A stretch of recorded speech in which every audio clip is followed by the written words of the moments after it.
Another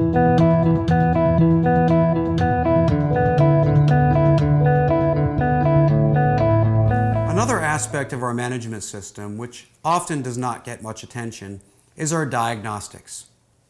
Now, I'm not just talking about diagnosing our lean efforts, although that might be an aspect.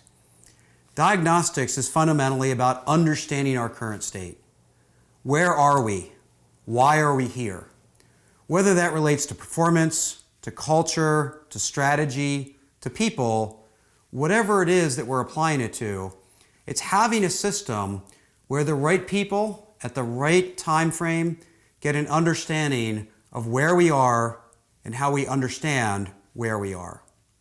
That feeds decisions, that feeds problem solving, and it feeds many of the other aspects of our management system. Diagnostics, when designed deliberately, fundamentally answers two questions. First, what do we really need to understand?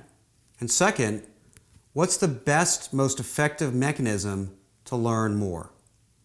When we can answer those two questions, we now have a system that connects to whatever the needs are of the person or the organization. Unfortunately, a lot of diagnostics happens informally. It involves leaders hearing things, seeing things, reading things, and drawing conclusions. The problem with this is twofold. First, it's often not designed deliberately, which means it's not really connected to answering those two questions. We might not have the right means, we might not be answering the right questions. Second, and perhaps more dangerously, is it's not aligned to what others involved in the same decisions need to understand. And so we don't have a diagnostics management system, we have an individual diagnostic system. And that hardly leads to consistent decisions, outcomes, and solutions. So to have consistency and to have the right purpose, we need to design our diagnostics deliberately by asking those two questions.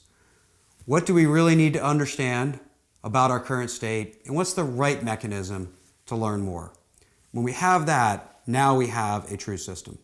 When we look at the elements of our diagnostic management system, from a lean perspective, one of the more powerful methods is direct observation, going directly to the source to understand the current state. Now, this is a topic worthy of a much deeper dive. But when we think about it from a management system perspective, as we're building observation as a method, we need to be able to answer three core questions. First, what is the purpose of our observation? What are we trying to learn? What are we trying to understand? And what is it connected to? And if we don't answer those questions around purpose, we're likely to have a random walk throughout our organization. Second is method. Do we choose the appropriate method?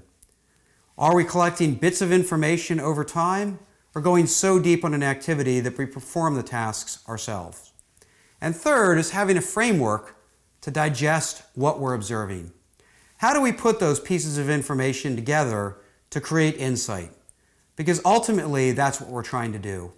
It's not about the raw information. It's about converting that raw information into insight so that we can then pick a strategy, solve a problem, make a decision.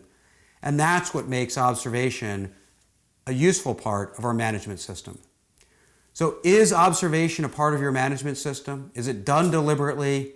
And do we really have high agreement about how we perform those tasks? Audits and assessments are another tool in the diagnostics toolbox. When we start to understand as audits and assessments, observation is a part of it, but many different activities take place. They start to look at, when done well, the means of our work. A good audit and assessment should not be outcome-based, are you getting the result, but really input-based. Are your means capable of giving you the results that you want in the future? It really is looking at your processes as they exist today. Now, audit and assessment serve two different purposes. Audit is about compliance to a standard. Here's what good looks like, and let's start deducting when we start to see gaps. The goal of audit is to really understand risk. Where are we not meeting the standard, and what specific gaps do we need to close? Assessment, on the other hand, is looking at things often more comprehensively. You're not looking for perfection, you're looking for gaps, you're looking for opportunities. You're looking to say, here's all the ways in which we can improve. What's the highest leverage opportunities? And so one is about compliance, the other is about opportunity. Both are important. So do we have the most useful tools serving clear customers that answer the questions that they have? And when we do that well, audit and assessment becomes an ongoing part of diagnostics in our organization.